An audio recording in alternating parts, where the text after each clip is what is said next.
Man går mere og mere op i, hvad man spiser. Så man vil gerne sørge for, at det både er økologisk, men også at dyrene har haft det godt. Det bedste kød, det er kødkvæg.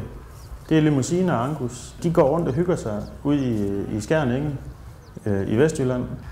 Jeg har fået et rigtig godt samarbejde med 4 landmænd, som har kreaturer gående.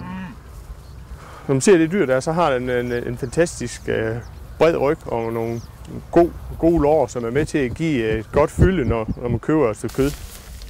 Forbrugeren vil gerne vide helt præcis, hvor det kød det kommer fra, som de spiser. Dyrene bliver udvalgt, når de er 22 måneder gamle.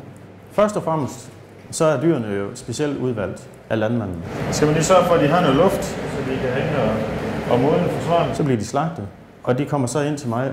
Og her får de lov at hænge og modne, som man gjorde i gamle dage, indtil at jeg synes, de er modne nok til at skære i. Og der går typisk 2 uger.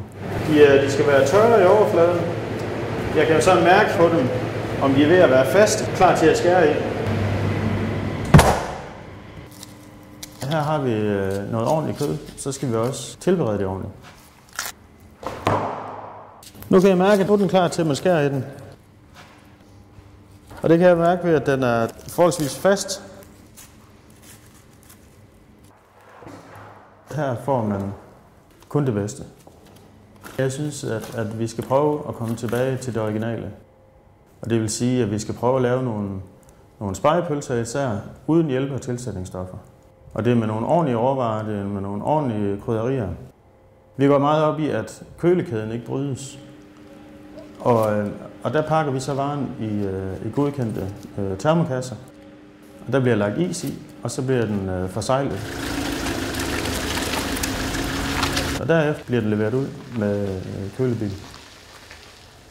Det er lige meget, hvor i landet man bor. Vi leverer til hele Danmark til brofaste varer. Hej Hans. Værsgo. Tak skal du have. Tak for handling. Jeg vil kun sælge det bedste.